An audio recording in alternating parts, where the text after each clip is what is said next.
नमस्कार साथियों, शिक्षा संकल्प यूट्यूब चैनल पर मैं अध्यापक स्वरूप सिंह आज आपके सामने जूनियर असिस्टेंट यानी कि हम उसे एलडीसी भी कहते हैं, उसको लेकर आज मैं एक सकारात्मक चर्चा आपके सामने करने आया हूँ। साथियों, अगर हम जूनियर असिस्टेंट की तैयारी कर रहे हैं और हम कोचिंग के लफड़े में नहीं पढ़ना चाहते हैं और फिक्स एक खुद की तैयारी सेल्फ स्टडी करना चाहते हैं, तो साथियों हमारे सामने स्क्रीन पर ये सिलेबस है। इस सिलेबस को पहले भली भांति एक बार अपन देख लेते हैं। मैं शॉर्ट वीडियो बनाऊंगा।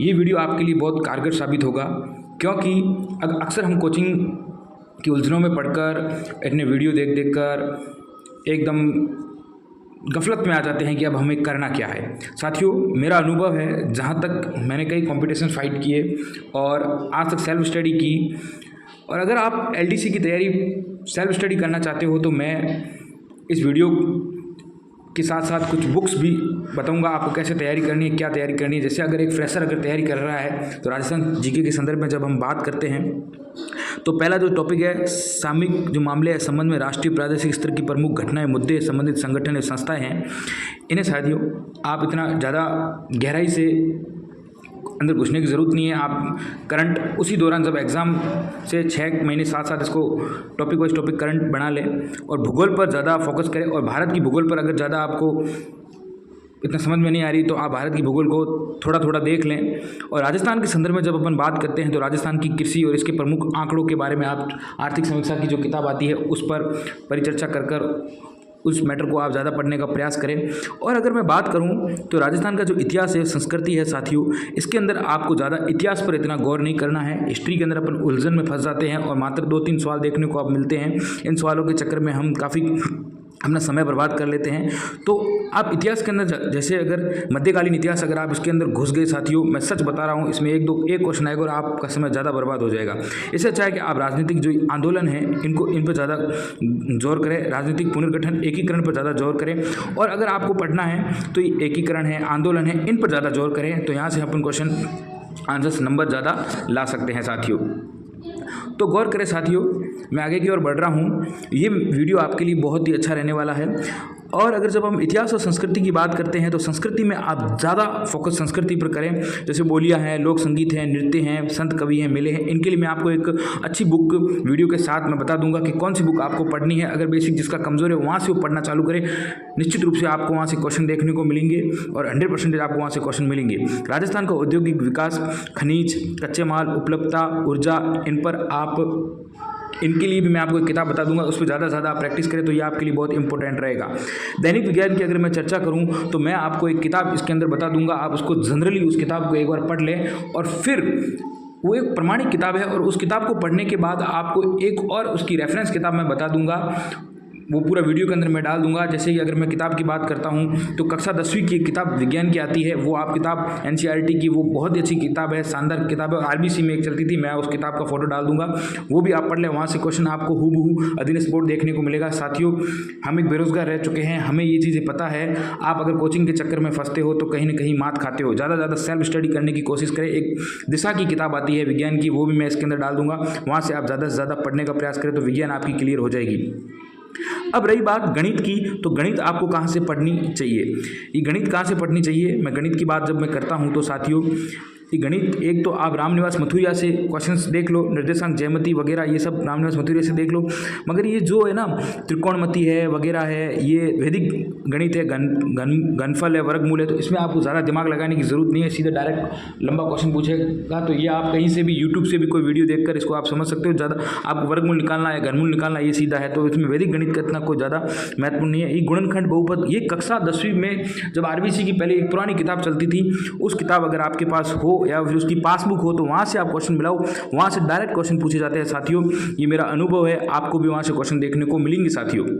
तो कक्षा 10वीं की आरबीसी की बुक जो चलती थी उसमें ये टॉपिक है, वो किताब लेके आओ और उनसे क्वेश्चन को मिलाओ, वहाँ से आपको ये चीज़ें मिल जाएगी। ये आंकड़ों का निरूपण है, केंद्रीय प्रवृत्ति के माध्य विचलन, जन्म मृत्यु सांख्यिकी, ये सूचकांक वाली किताब आप कक्षा इकोनॉमिक्स की किताब से आप देख सकते हो, यहाँ से आपको ये चीज़ देखने को मिल जाएगी।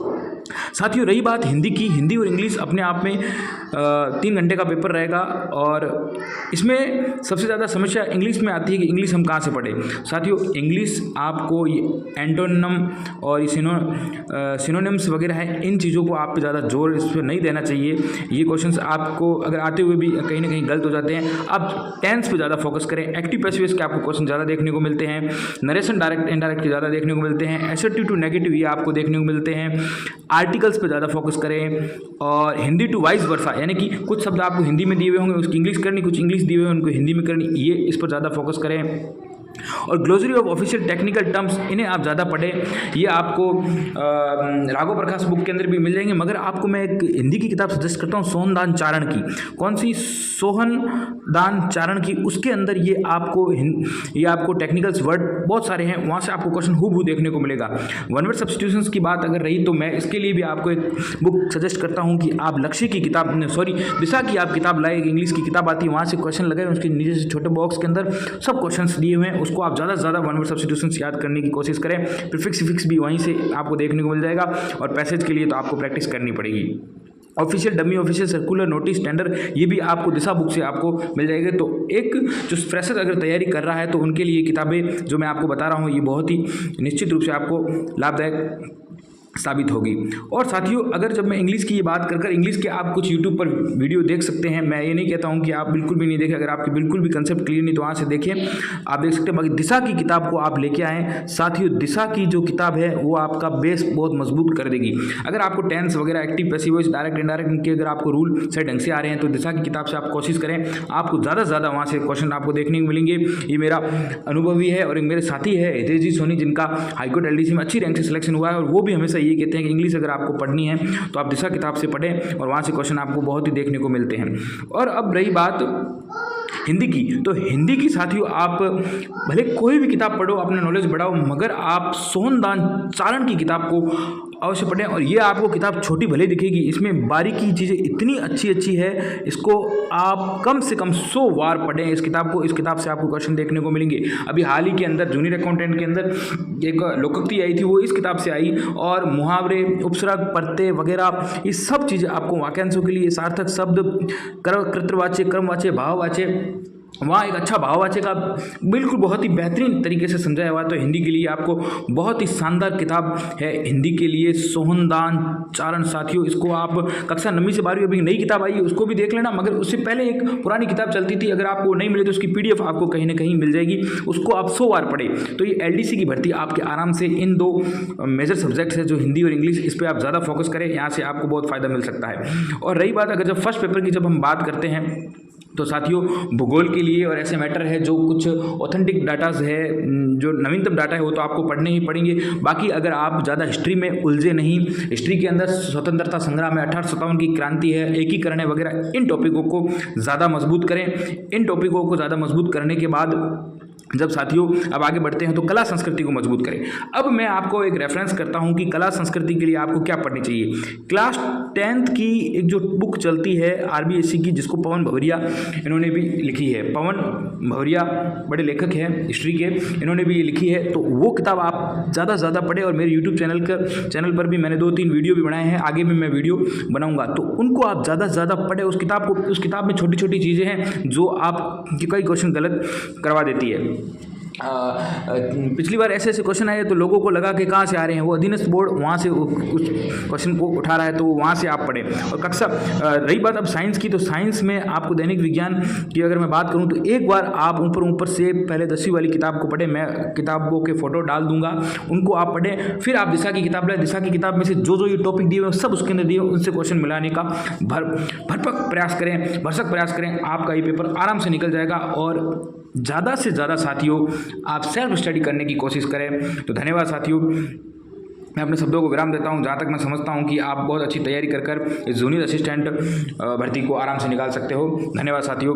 अगर मेरा वीडियो आपको अच्छा लगा और मैंने ऑथेंटिक चीज़ें बताने की पूरी कोशिश की है तो इस वीडियो को जरूर लाइक करें, शेयर करें, सब्सक्राइब करें मेरे चैनल को। धन्यवाद साथियों।